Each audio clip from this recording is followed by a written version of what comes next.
Once upon a time, there was a wise and good king. He had only one son, a boy named Delibes. Prince Delibes was a clever young man, and the king loved him very much. One day the king called the prince to him and said, "Listen, my son. You will be king after I have died. I want you to be a wise ruler. But you will only be wise if you are happy. And you will only be happy if you marry a good and clever woman. So I want you to travel around my kingdom. Look for the best woman you can find and marry her. Then I am sure you will become a good ruler of our kingdom." So Delibes left his father's house, and he began to travel around the kingdom. He went to every town and every village. He met the daughters of rich men and the daughters of poor men, the daughters of nomads and the daughters of hunters. Some of them were beautiful, but they were stupid. Some were wise, but they were ugly. He couldn't find the perfect girl. He spent many years traveling. He didn't look like a prince anymore. His clothes were old and torn. His shoes were broken. One day, the tired prince lay down to rest under a tree. It was the middle of the day, and the sun was high in the sky. His food was finished, and he was very hungry. He fell asleep. When he woke up, he saw a girl.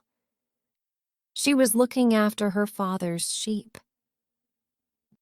Delibes looked at her. She was the most beautiful girl he had ever seen. He wanted to speak to her, but he couldn't. "What's the matter?" the girl said. "You look hungry. I have only a little bread with me here, and you can have it if you like." She took out some bread and gave it to Delibes. He ate it hungrily. "Thank you," he said. The girl started to walk away. Delibes wanted her to stay. "Have you seen my camel?" he said. "No," the girl said. "I haven't seen a camel, but a blind one has passed this way." "Really?" said the prince. "And this camel had no tail." "How do you know?" asked the prince. "And there is a wound on its right side," the girl said. The prince was very surprised. "You haven't seen this camel," he said, "but you have described it perfectly. How did you do it?" "Oh, it was easy," the girl said. "Look at this bush. A camel has been eating the leaves, but it has only eaten from one side of it. This probably means that it's blind in one eye. And do you see this camel dung? It's all together in one pile, but camels move their tails when they drop their dung. When a camel has a tail, the dung falls in different places. But what about the wound on the camel's right side?" asked Delibes. "How did you know about that?" "Look here in the sand," said the girl. "A camel has been rolling here, but it has only rolled on its left side. This means that its right side must be wounded." "I've found the girl I'm looking for at last," the prince said to himself. "Please," he said to the girl, "tell me your name." "My name is Hariri," she said. "And what is your father's name?" "Nakrusa." "Where does your family live? Where can I find them?" "Down there," said Hariri, and she pointed to the village in the distance. "I'll come back very soon," the prince said, "and speak to your family. But first I must go home. I must tell my father. I've found the girl I want to marry." Delibes hurried back to his father's house. "Father," he said, "I've found her. She's the wisest and most beautiful girl in your kingdom." His father smiled. "That's good, my son, but don't be in a hurry. Find out more about the girl, meet her family, talk to them." So Delibes began the journey back to Hariri's village. On the way, he met Nakrusa, Hariri's father.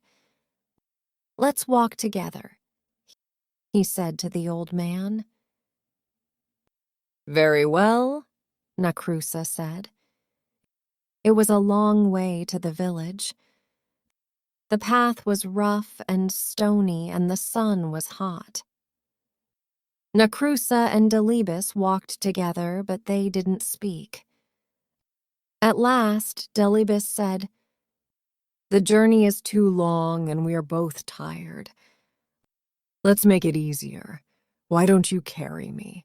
Or if you like, I will carry you. Then the time will pass more quickly." Nakrusa looked at Delibes, but he didn't say anything. "What a crazy idea," he thought. "What a stupid young man." They walked on, but they still didn't speak. After a while, they passed some young men. They were looking after a herd of 100 cows. "Old man," said the prince, "who do these cows belong to?" "They belong to my cousin," said Nakrusa. "He's a very rich man." "Rich?" the prince laughed. "No, he must be poor. I'm sure he's a poor man. I'm sorry for him." Nakrusa shook his head. "What a strange young man," he thought. "He's sorry for a man who has 100 cows." A little later, they passed another herd of cattle. There were 10 cows and 1 bull. "Whose cattle are these?" Delibes asked. "Oh, they belong to my neighbor," said Nakrusa. "He's only a poor man." "Poor," said the prince. "I don't think so. I think he's rich." "Yes, he's certainly a rich man." "This young man is crazy," Nakrusa thought. They walked on and on over the hills until they came to a valley. There was a field of wheat in the valley. It was already yellow and ready for the harvest. "Is this wheat free so that travelers can eat it?" asked Delibes. "Free?" said Nakrusa. "What do you mean free? Of course it isn't free. It belongs to the farmer." "I don't understand this boy at all," he said to himself. The sun was going down now. It was nearly evening. At last they could see the village in the distance. Some people were coming out of the village. They were carrying the body of a dead man. They were taking him to the cemetery. "Who has died?" Delibes asked Nakrusa. "Who was this man?" "He was a good old man," Nakrusa answered. "I knew him well." "And will his name be buried with him?" asked Delibes. "Or will his name live on?" How stupid, Nakrusa thought. The poor man is dead. Of course his name dies with him. It won't be used again. He said nothing. He walked on towards his house, and Delibes followed him. The prince and Nakrusa came to Nakrusa's hut. The old man turned round to Delibes.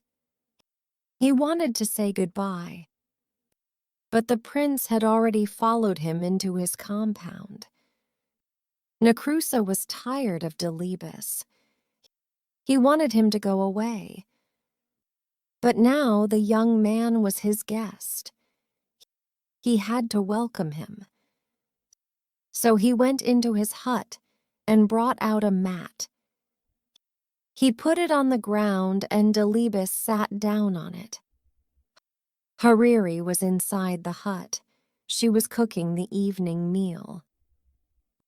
"Listen, daughter," Necrusa said to her. "We have a very strange guest.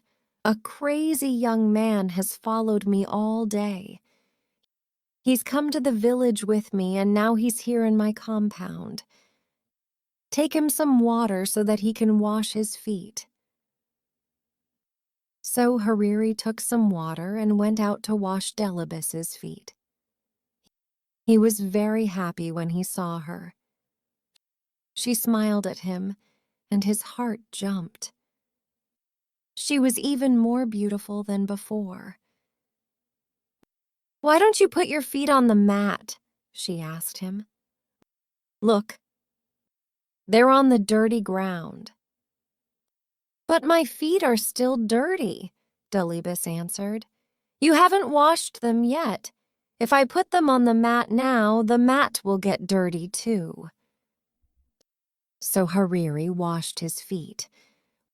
When they were clean, he put them on the mat. Hariri went back into the hut to find her father. "This young man isn't crazy at all," she said. "Oh, yes, he is," said Necrusa. "Do you know what he said to me on the road?" "Let's make the journey easier," he said. "Why don't you carry me? Or if you like, I'll carry you." Wasn't that stupid? How can I, an old man, carry a big young man like him? "But father," Hariri said, "you don't understand. He meant that the journey was long and boring. He wanted to make it interesting. When he said, 'Why don't you carry me?' he meant, 'Why don't you tell me a story?' And when he said, 'Or if you like, I'll carry you,' he meant, 'Or if you like, I'll tell you a story.' In that way, you could help each other along the road." "Well, anyway," said Necrusa, "that wasn't the only thing. We passed a big herd of 100 cows. 'Who do these cows belong to?' he asked me. He must be a poor man." "Poor? A man with 100 cows is rich." Then later we passed a small herd of 10 cows and 1 bull. "Who do these belong to?" he said. "Oh, he must be a rich man." "Now, isn't that crazy?" "No, father," Hariri said. "He's right. The man with 100 cows is rich now, but he won't be rich for long. If he doesn't have a bull, his cows will never give birth to calves. After a while, they will all die and he'll be poor again. But the man who has a bull as well as 10 cows will soon be rich. His cows will all have calves. He'll have more and more cattle every year." "You haven't heard it all," Necrusa said. "We passed a field of wheat." "Is this wheat free so that travelers can eat it?" this stupid boy asked me. "Free?" I said. "Of course it isn't free. It belongs to the farmer. Only he can eat it." "But father," said Hariri, "who is the farmer? Is he a generous man? Does he give food to the guests and travelers who come to his hut?" "Yes," said Necrusa. "I know the man. He's a good man. He's always kind to guests and travelers." And does he ask them to pay for their food? Asked Hariri. Of course he doesn't, Nakrusa answered. What kind of man asks his guests to pay for their food? Then the young man was right, Hariri said. The wheat is free. Travelers can eat it without paying. Well, perhaps, Nakrusa said, but listen to this. While we were coming into the village, we passed a funeral. A crowd of people were taking a dead man to the cemetery. And do you know what this poor fool said? Will his name be buried with him, or will it be used again? Oh, said Hariri, that's easy to understand. He was asking you if the man had a son. The father's name lives on in his son. It's not buried with him. It's used again and again. Nakrusa was tired of talking to his daughter. He went to talk to her uncles. My daughter's crazy, he said. You have seen that strange young man sitting outside my hut. He asks all kinds of stupid questions, but my daughter likes him. Does she? Said Hariri's uncles. That's good. Your daughter isn't a child now. She must get married soon. Why don't you let her marry him? He looks like a good man to us. Oh, very well, said Nakrusa, but it's all so strange. I can't understand it at all. They're both crazy. Hariri heard her uncles and her father. She was very happy. He's so handsome, she said to herself, and so clever. He's the best young man I've ever seen. Delibes was still sitting outside the hut on the mat. He heard Hariri's words. He was very, very happy. The wedding was soon arranged. Delibes hurried back to his father, the king. Hariri is a wonderful girl, he said. The best girl in all Afar. I'm very happy for you, my son, the king said. Send camels and cattle for the feast. Take some servants and all my armed men. Go to her house and marry her, then bring her back to the palace. Oh no, father, said the prince. She doesn't know that I'm the king's son. I don't want to tell her yet. I won't take any armed men with me. When I go to her house, I'll take only one servant. She'll think I'm a poor man. If she marries me, I'll know she really loves me. The king smiled. Very well, my son, he said. Go, but come back soon. I want to meet my new daughter. It was a long way from the king's house to Nakrusa's village. The prince and his servant started their journey early in the morning. But they walked all day. The sun rose higher and higher in the sky. It became hotter and hotter. I'm very hot and very, very thirsty, Delibes said. I must have a drink. That's all right, sir, the servant said. Look, we're coming to a water hole. You'll find some water there. They came to the water hole and Delibes looked down into it. The hole was deep. The water was a long way down. Climb down and fill my water bottle, Delibes said to his servant.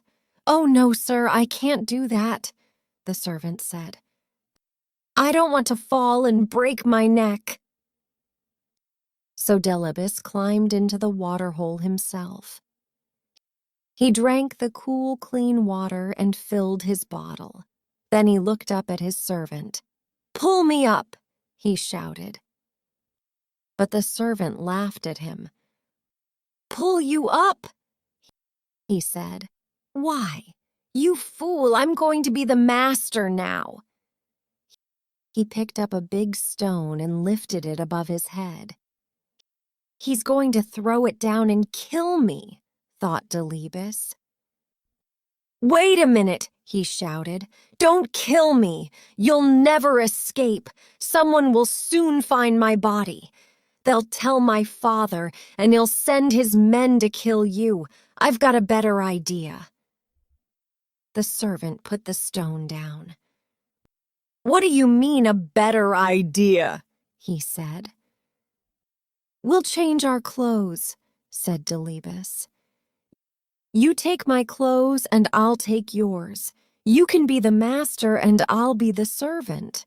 The servant laughed. That's a stupid idea, he said. If I pull you out of the water hole, you'll kill me. I know you will. I won't kill you, I promise, said the prince, and I won't tell anyone that you're my servant. The servant picked up the stone again. I don't believe you, he said. Get ready to die. Very well, the prince said. But don't you want to marry the most beautiful girl in Afar? How will you find her father's house? Only I know the way. The servant thought for a moment. Do you really promise? He said. You won't kill me? You'll be my servant and I'll be your master? Yes, answered Delibes. You know me. I always keep my promises. All right, the servant said, and he pulled Delibes out of the water hole. They changed their clothes. The prince took the servants, and the servant took the prince's. Then they walked on along the road. At last they came to Nakrusa's village. Everything was ready for the wedding. The women were cooking a wonderful feast. Guests were arriving. People were singing and dancing. Hariri couldn't wait to see the face of her dear Delibi. She looked out of her hut, but there was the servant, dressed in Delibes's clothes. This man isn't my husband, she said. I've never seen him before. Don't be a fool, her father said. Look at his clothes, his dagger, and his shoes. He was wearing them when he came here before. But my husband is a clever man, said Hariri. This man looks like a fool. Let me ask him some questions. Oh, very well, Nakrusa said. But be quick. The guests are waiting. The wedding must begin. So Hariri came out of her hut and spoke to the servant. Tell me, she said, what is the heaviest thing a man can carry? The servant frowned. The heaviest thing, he said. Let me think. A camel's heavy. No, a fallen tree is heavy. I know. A grinding stone.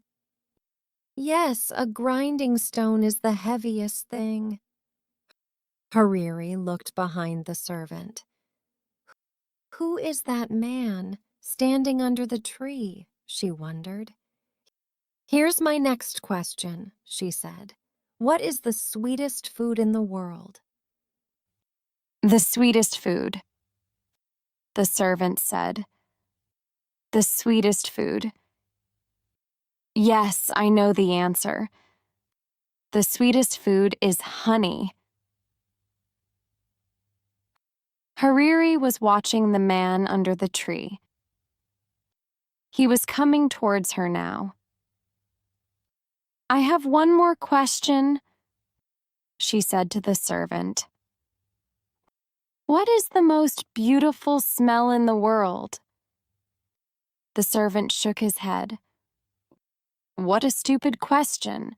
he said. Flowers have the sweetest smell. Everyone knows that. Delibes was standing behind his servant now. He smiled at Hariri. This man says he's my husband, said Hariri, but he's a fool. His answers are stupid. Nakrusa was very angry.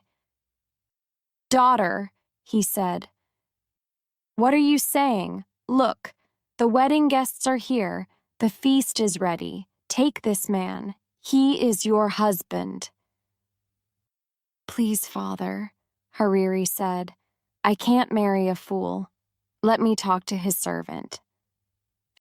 She looked at Delibes.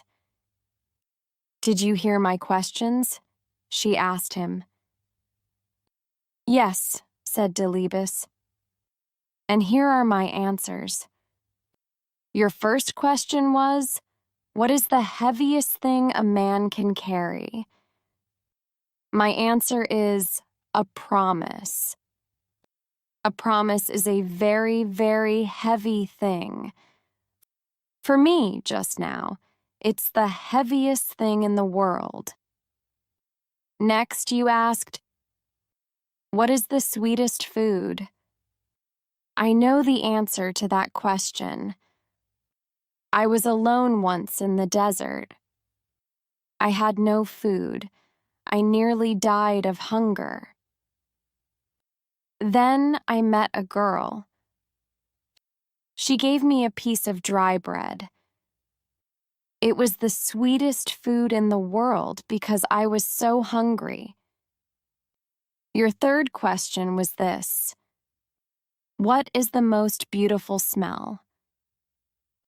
I can answer that one too.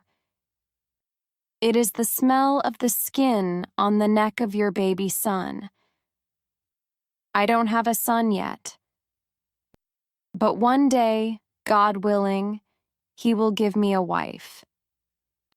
And one day, God willing, she will give me a son. Hariri laughed and clapped her hands. Did you hear that, father? She said. This man is my husband.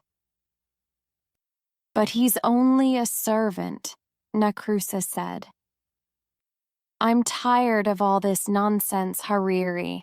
I'm your father. You must obey me. Marry the master, not the servant. Hariri went and stood beside Delibes. Master or servant, this is the man I will marry, she said. The servant was frightened when he heard this. He fell down on his knees. Oh, please, please forgive me, he said to Delibes. I was a fool. Don't tell the king, your father. The king? Your father is the king? Nakrusa said to Delibes. My dear boy, this is wonderful. Hariri, my child, you are right, of course. This is the right man for you. I always knew you were a clever girl. You're going to marry a prince. Where are the singers? Is the food ready? Let the marriage begin. The wedding was a happy one. Everyone ate and sang and danced. Only Delibes's servant wasn't happy. He went out of Nakrusa's compound and ran away. They never saw him again. The next day, Delibes and Hariri began the journey back to the king's house.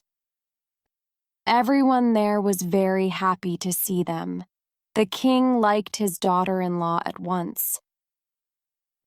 My son, you have chosen well, he said to Delibes. Now I know that one day you will be a wise and happy ruler. After a year, Hariri had a son. Delibes was very happy. He took his son in his arms. He smelled the skin on the baby's neck. It was the sweetest smell in the world for him. Hariri smiled at him. "I have given you a son," she said. "Now I want you to give me a promise." "Yes, of course," said Delibes. "What is it?" "I'm always frightened when you go out at night," Hariri said. "There are bad men in the town, and the wadi is the most dangerous place. Please don't go to the wadi in the evening when the people and the animals have returned to the town. Promise me." "I promise," said Delibes. And so Delibes and Hariri lived happily for many years. They had 7 sons and 7 daughters. The old king died, and Delibes became king. He was a wise and good ruler. The years passed.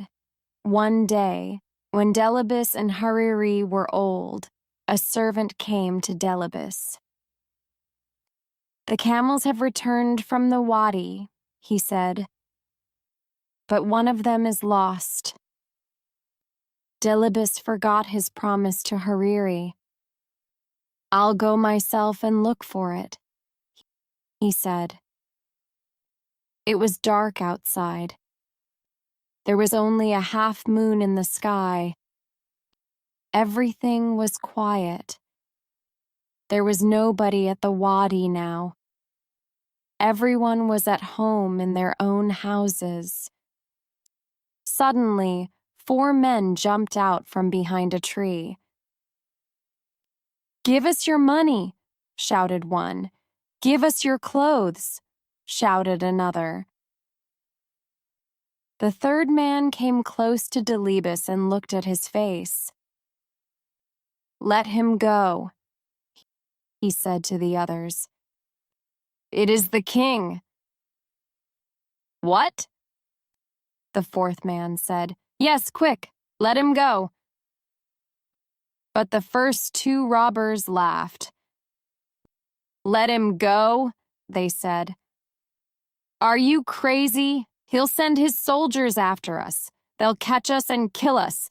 No, we must kill him now." They began to argue with each other. "Kill him," the first 2 robbers said.